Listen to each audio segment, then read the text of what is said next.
ज्या गतीने हा कार्यक्रम चाललाय त्यावरनं तुम्हाला अंदाज आला असेल की 5 मिनिटात आपलं संपवायचंय. आणि स्टेजवर आणि बहुसंख्य समोर बसलेले सोलापूरचे आहेत. मला तुम्हाला हे सांगायला आनंद होईल आज अच्युत गोडबोले की मी पण सोलापूरचाच आहे. कारण सोलापूरची नसले चटणी जितकी महत्वाची आहे तितकीच पेठे चटणी पण महत्वाची आहे. नाशिकला गेलं की पेठे हायस्कूल तुमचं का, वामनहारी पेठे तुमचं का, म्हटलं एक जरी पेढी माझी असती तर मला हा पुरस्कार कदाचित मिळाला नसता, कारण त्या पेढीवरच चालला असता. ठीक आहे, पण मला बोलायला 5 मिनिटं दिलेली आहेत आणि तो मी वेळ पाळणार आहे. कारण शिवाय माझ्या हातात माईक आणि माझंच ऐक अशी माझी सवय नाही. त्यामुळे बरं, आपल्याला वाटतं आपल्याला मराठी येतं म्हणजे आपल्याकडे बोलण्यासारखं खूप आहे, पण मुळात काही आशय फार नाही आहे. सध्याचे दिवस असे आहेत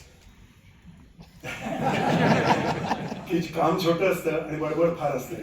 तर असो, सर्वप्रथम विचारपीठावरील सर्व मान्यवर ज्यांच्यासोबत मला हा पुरस्कार मिळालाय ते सगळे आणि प्रेक्षागृहातील मित्रमैत्रिणींना माझा नमस्कार. अच्युत गोडबोले फाउंडेशनने मला हा पुरस्कार दिल्याबद्दल त्यांचे मनपूर्वक आभार.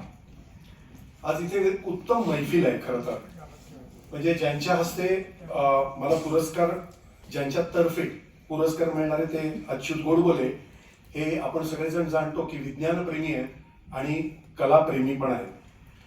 पण ज्यांच्या हस्ते पुरस्कार मिळणार आहे ते न्याय मंदिरात प्रविष्ट झाले ते नाट्य मंदिरामुळे. न्यायमूर्ती अजित शहा हे मूळचे सोलापूरचे असले तरी ते नाटकवाले आहेत. नाट्य अर्धनामध्ये त्यांनी नाटकात कामं केलेली आहेत. त्यामुळे खरं आणि खोटं कसं ओळखायचं त्यांना माहिती आहे. नाटकात कारण खोटंच बोलावं लागतं. डॉक्टर लागू म्हणले की वी आर प्रोफेशनल लायर्स. तर त्यामुळे ही दीक्षा त्यांना मिळाल्यामुळे खऱ्या खोट्याचा भेद बरोबर त्यांना करता येत असणार. पण नाटकात काय किंवा कोर्टात काय, दोन्हीकडे एक गोष्ट मात्र सत्य असते आणि महत्वाचा असतो तो शोध असतो, तो सत्याचा असतो. सत्य काय, थोडक्यात काय की अशा सत्यशोधक मंडळींमध्ये मला इथे बसायला मिळणं हे मी माझं परम भाग्य समजतो. आता भाग्य विग्य नसतंय, बरोबर आहे, आता ते मान्य आहे, पण आपण एक बोलण्यासाठी पण तर कर्तृत्व वगैरे हा मोठा शब्द आहे. मी नाटक करतो तो मीच माझा घेतलेला एक शोध असतो. मी कोण आहे, मी का आहे, माझं नेमकं काम काय आहे, माझ्या जगण्याचा अर्थ काय आहे, असे अस्तित्ववादी प्रश्न आपल्याला पडत असतात. तो शोध घेत असताना त्रास होतो, खूप कष्ट पडतात. नाटकवाल्यांचं तर जगणं फार मजेदार असतं. लोकांना बरं वाटतं की हे रोजच दिग्गज आणि विचारवंत म्हणून पेपरात फोटो येतात, तसं नाही. तर ते वेगळे असतात. परंतु आमच्यासारख्या ज्या प्रायोगिक लोकांना त्रास आणि कष्ट पडतात, पण आनंद मिळतो, मजा येते आणि अंतिमतः खूप समाधान मिळतं. माझं जे 45 वर्षाचं नाटक आहे ना, ते आतापर्यंत विविध टप्प्यातून गेलंय. खरं तर ह्या त्यांनी जोमकस अभ्यास केलाय आणि ज्या नाटकांची नावं ते वाचत होते ते वाचून ही नाटकं आहेत का असं लोकांना प्रश्न पडेल. कारण मामका पांडवाश्चैव, शीतयुद्ध साधानंद, ठोंब्या, गोळायुग हे नाटकांच्या नावांनीच माणसं दचकायला होतं. पण आम्ही न दचकता नाटक करतो आणि लोक येऊन ते बघतात. जे आम्ही 45 वर्षात ते नाटक चाललंय. पण आत्ताच माझं गेल्या काही काळातलं नाटक, आपले वेगवेगळे टप्पे असतात तसे टप्पे पडत गेले आणि काही आकलन झाली ती मात्र मला इथे नीट सांगायचे, म्हणजे थोडस अधिक त्याला अर्थपूर्ण होईल. ते आकलन पहिलं असं की रंगभाषेचे प्रयोग, ज्याला थिएटर इडियम म्हणतात, कारण रंगभाषा आपल्याला अवगत झाली पाहिजे, नवीन रंगभाषा, ह्याच्यात मला खूप मजा यायला लागली आणि त्याच्यात नाट्यमयता आहे याचं आकलन मला वयाच्या आता 62व्या वर्षी झालेलं आहे. नाटकातला न हा आत्ता कळायला लागलेला आहे. आशय आणि अभिव्यक्तीच्या नव्या रूपांमुळे, आशय आणि अभिव्यक्तीच्या नव्या रूपांमुळे नवे दृष्टांत झाले आणि आपलेच आपल्याला नव्यानं दर्शन झालं की अरे अशा पद्धतीचं नाटक असतं. आपल्याला जे जे परिचित आहे, जे जे माहीत आहे ते ते आम्हाला दाखवा, ही सर्वसामान्य मागणी असते. पण प्रायोगिक रंगभूमीवर आमचा शोध असं असतं की जे तुम्ही आजपर्यंत बघितलेलं नाही. म्हणजे मी नेहमी असं म्हणतो की माझं नाटक मला काय येतं हे दाखवण्यासाठी नसून मला काय येत नाही हे तपासण्यासाठी असतं. हे पहिलं आकलन. दुसरं आकलन असं की एक मला स्वतःचं वाक्य असं झालंय, जर माझं थडग्यावर ते वाक्य लिहायला हरकत नाही की टिळकांचं जसं होतं घाबरू नका धैर्य नव्हता, तसं माझं एक वाक्य आहे. ते म्हणजे नाटक सगळे करतात, प्रयोग काहीच लोक करतात.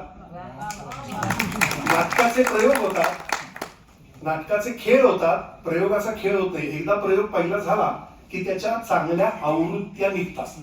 मला प्रयोग करण्यामध्ये आणि त्या प्रयोगामध्ये रिस्क असते. प्रयोग करणं हा आमचा म्हणजे अपयश हा आमचा गुणधर्म आहे आणि तो आम्ही हक्काने बजावणार.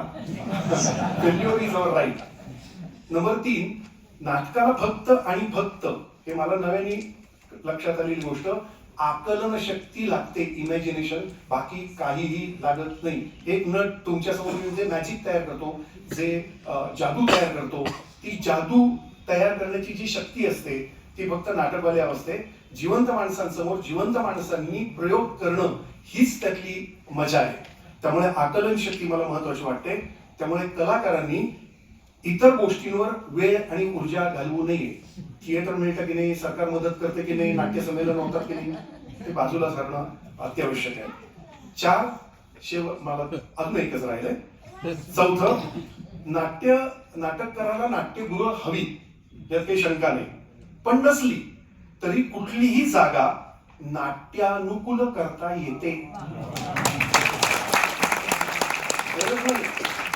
डोळे म्हणजेच प्रकाशयोजना, आवाज म्हणजे संगीत आणि तुमचा देह म्हणजे नेपथ्य, एवढं पुरेसं असतं.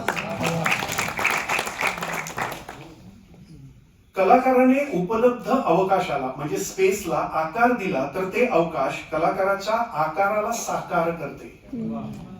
इथे खरं तर कलाकाराचा जास्त कस लागतो. काहीच नसताना सर्व काही आहे असं दाखवणं म्हणजे नाटक. मी नेहमी गमतीनं म्हणतो की मी जर गेलो, गंमत आहे, मी गेलेलो असताना कोणीतरी मला म्हणलं खूप लोक आले शेवटी तुझ्या, तर मी शेवटचा प्रयोग करून जाईन कारण मी अजून स्मशान एक्सप्लोर केलेलं नाही. पण ते मी जाण्याची वाट न बघता आधीच एक्सप्लोर केलं. शेवटचं, नाटक ही एक अफाट कला आहे आणि ती कधीच पूर्णतः कोणालाही अवगत होत नाही. ती झाली की कर्तृत्व गौरव पुरस्काराच्या ऐवजी जीवन गौरव पुरस्कार घ्यायचा दिवस आलाय असं आपण समजावं.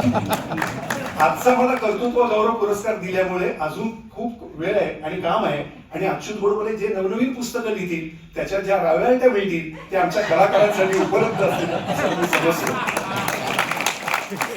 त्यांनी खूप पुस्तकं द्यावी कारण अत्यंत महत्वाचं काम ते करतात, हीच अपेक्षा आहे. सरते शेवटी पर्ण, रोहिणी, आलोक, आमचं राजवाडे कुटुंब, माझे सगळे कलाकार मित्र यांचे आणि प्रेक्षक आणि टीकाकार या सगळ्यांचे मनपूर्वक आभार. परत एकदा धन्यवाद.